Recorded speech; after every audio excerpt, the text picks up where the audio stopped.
La primera dama Nadine Heredia descartó nuevamente postular a las elecciones presidenciales del año 2016. Aseguró que es una demócrata que respeta las leyes y las instituciones. Luis Castañeda Locio inició su campaña electoral para la alcaldía de Lima sin convocar a los medios de comunicación. Se publicaron fotografías y videos en los que conversa con los pasajeros del Metropolitano. El gabinete ministerial se mostró optimista en lograr el voto de confianza en el Congreso. En conferencia de prensa, Ana Jara anunció la aprobación de un proyecto de ley para convertir al acoso sexual callejero en delito. Ana Jara también ha pedido al Poder Judicial devolver a la cárcel a los líderes del Movadef. El titular del Poder Judicial, Enrique Mendoza, solicitó a la OCMA investigar a los jueces del polémico fallo. El alcalde de San Juan del Lurigancho, Carlos Burgos, acusó a Jude Simón de estar detrás del asesinato de su hijo. Por su parte, el congresista anunció que lo va a denunciar por calumnia y difamación. Transportistas de las rutas interconectadas de Lima y Callao han marchado hacia el Ministerio de Transportes en rechazo al corredor vial Tacna-Garcilaso-Arequipa. Palestinos e israelíes respetan segundo día de tregua de paz. Cese de bombardeos permite a miles de familias palestinas buscar alimentos, medicinas y agua.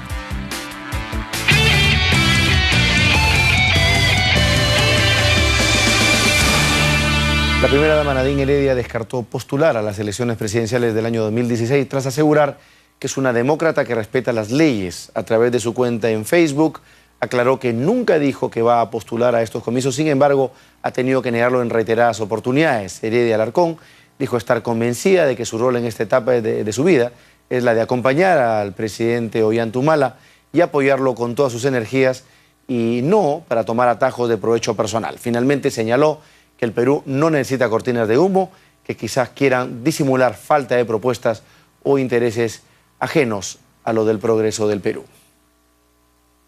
Luis Castañeda Locio inició su campaña electoral para la alcaldía de Lima. Se han difundido imágenes en las que se registra su recorrido por las calles de la capital.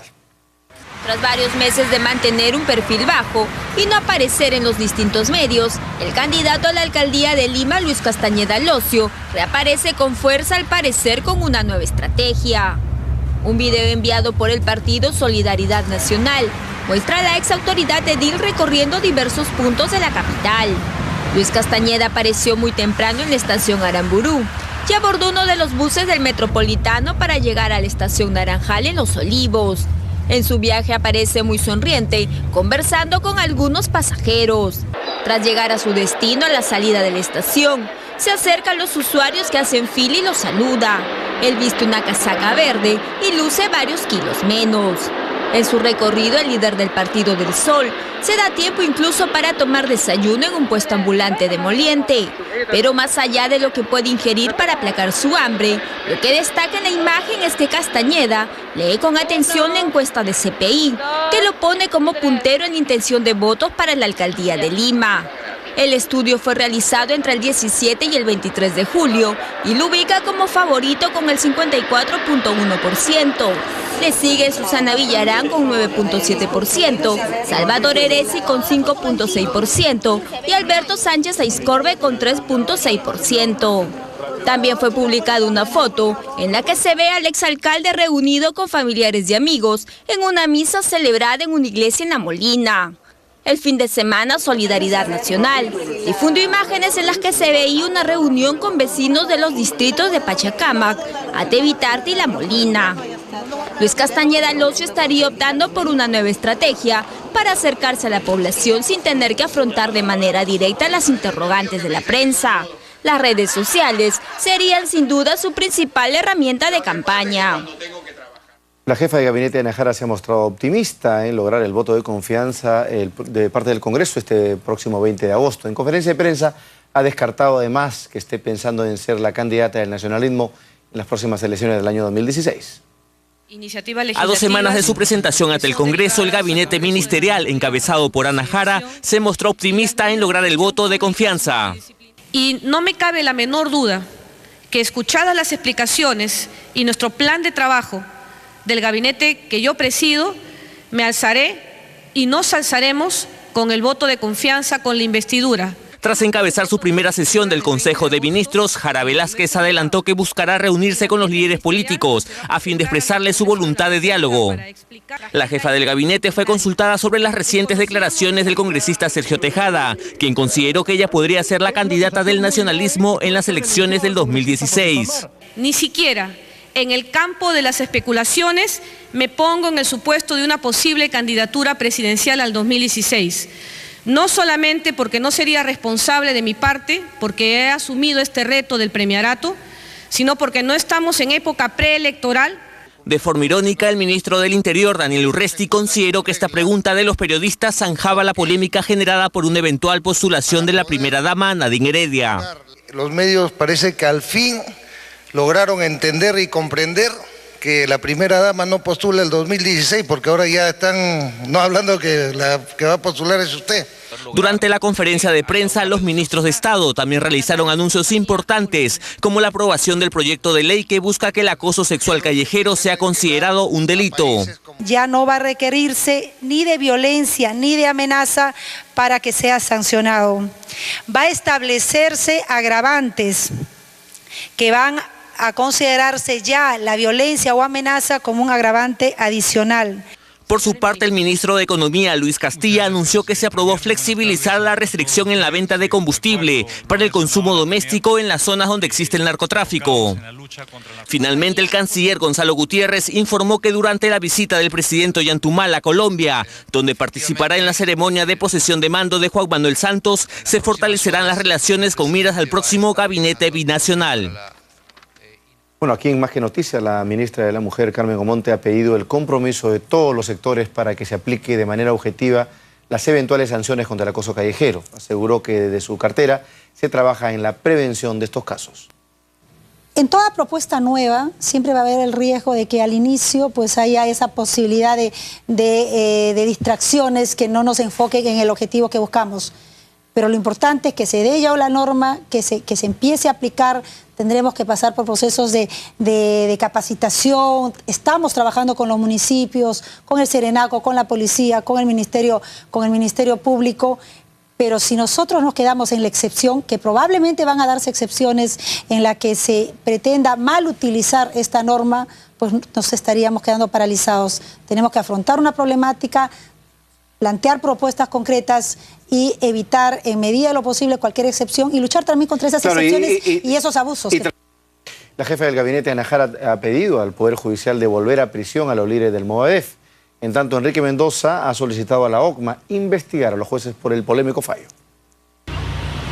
Tras la libertad de 6 miembros de la cúpula del Movadef, sectores políticos pusieron el grito en el cielo. Una exigente presidenta del Consejo de Ministros, Ana Jara, pidió al Poder Judicial estar a la altura del país y devolver a la cárcel a Alfredo Crespo y su séquito. Nosotros exigimos de parte de nuestras autoridades, de parte de los magistrados, que estén a la altura de la seguridad que requiere el país y es poner tras las rejas a estos personajes de forma individual y o asociada. Desde el Ejecutivo negó cualquier cálculo político por la operación Perseo, que logró la detención de los líderes del Movadef. Por su lado, el presidente del Poder Judicial, Enrique Mendoza, saca cuerpo y solicita con carácter de urgencia a la Oficina de Control de la Magistratura indagar la conducta de los magistrados del colegiado F de la Sala Penal Nacional que abrieron las celdas de los detenidos.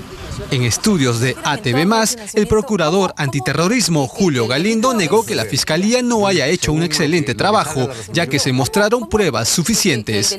Porque hay testigos que han visto a Crespo y a Fajardo viajar a Huánuco, Tingomaría, a recibir dinero de Artemio para la formación y la constitución de Movadef. No solo eso, existen audios donde Artemio dialoga con Cabana Yuyali, que es uno de los ideólogos del Guayaga, donde le hace la referencia de todo el trabajo de Movadef. No son simples simpatizantes, son gente que operan y están operando ahorita ya. De momento, el procurador espera que en una semana los resultados de su apelación contra el polémico fallo judicial revierta la orden de excarcelación de los líderes del Movadef. ¿Cómo es posible que estos magistrados, teniendo como antecedente tantos crímenes que se han cometido en el país, le den ese beneficio grandioso que ha generado en este momento, ¿qué cosa? El aplauso de ellos. De recibir una negativa por los jueces del caso, la Procuraduría Antiterrorismo acudiría a instancias mayores. Y es que el considerado brazo legal de Sendero Luminoso parece que no se librará fácilmente de los delitos de terrorismo en la modalidad de militancia y de recibir financiamiento del narcoterrorismo. Por su parte, y desde el Cusco, la lideresa de Fuerza Popular, Keiko Fujimori, rechazó la liberación de los dirigentes del Movadef y llamó descarados a los jueces que emitieron el polémico fallo. Respeto, por supuesto, las resoluciones del Poder Judicial, pero en este caso sí tengo que expresar mi profundo malestar y rechazo por esta sentencia en la que libera a miembros del Movadef. Nosotros, los peruanos, hemos sufrido muchísimo por la época del terrorismo. El daño a nuestro país, además de las miles de vidas que se perdieron, sino se perdió la esperanza y la tranquilidad, pues eso no nos debe volver a ocurrir. Por eso esperamos medidas concretas, rápidas y drásticas por parte primero de la Procuraduría, que ya ha anunciado que van a apelar esta sentencia, pero también pues esperamos medidas pensando en nuestro país por parte del Poder Judicial. Yo decía hace un momento, ¿no? Antes teníamos jueces sin rostros, hoy tenemos jueces descarados que están liberando a terroristas. Continúan las renuncias de los congresistas a sus bancadas. Esta vez le tocó a Solidaridad Nacional. La congresista Rosa Núñez dejó este grupo. Tenemos los detalles en el siguiente informe. Siguen las réplicas en el Parlamento tras el terremoto que significó las renuncias a sus bancadas de Gaby Pérez del Solar, Lourdes Alcorta y Jorge Rimarachín. Ahora es Solidaridad Nacional la zona sísmica. Rosa Núñez de Acuña deja la bancada amarilla y pasa a las filas de Concertación Parlamentaria. Bueno, una sorpresa dentro del grupo. Ha llegado el documento presentando su dimisión, su alejamiento de la bancada. Yo he estado inclusive en la mañana con la congresista conversando muy bien sobre las comisiones y sobre todos los proyectos futuros, pero bueno, así es un poco también la política. Solidaridad Nacional pasa a tener 7 congresistas, Concertación Parlamentaria 9, ya puede reclamar no una sino 2 comisiones, incluso la tan deseada fiscalización. Nosotros tenemos un especial respeto, por ejemplo, por el congresista Rondón y por el congresista Ceballos. Si por el contrario se pretende que la Comisión de Fiscalización esté presidida por alguien del gobierno o de sus satélites, evidentemente el blindaje sería todavía aún mayor y eso no lo vamos a permitir. Tal es el remesón político que lo acordado en la víspera respecto a los grupos de trabajo. No tanto su número como sí su distribución podría quedar en nada. Por ello se esperará a la próxima semana que se calmen un poco las aguas para determinar finalmente cuántas comisiones le toca a cada bancada. Los que quedan en Unión Regional han tenido también que salir al frente para anunciar que se mantienen en ella luego de las salidas de Pérez del Solar y Alcorta. Cuando nos llamaron las congresistas que se han retirado, nosotros aceptamos voluntariamente que ellas estuvieran a raíz, recuerdan, de la repartija. Nos hemos mantenido los 6, hemos acordado seguir en esa línea, las puertas están abiertas para los que quieran continuar o quieran integrarse. La nueva correlación de fuerzas pone en peligro también el voto de confianza que pretende Ana Jara en su presentación ante el Congreso el próximo 20 de agosto. Así lo admite el propio nacionalismo, que pide a la oposición que no ponga condiciones. Yo creo que hay que separar los temas, ¿no? Hay temas que tenemos que solucionar en el Parlamento y entiendo que el Ejecutivo también tendrá sus tareas por hacer, pero creo que no podemos hablar de condicionamientos, ¿no? Son temas diferentes. Si no hay más reacomodos, a Gana Perú le tocarían 7 comisiones, las mismas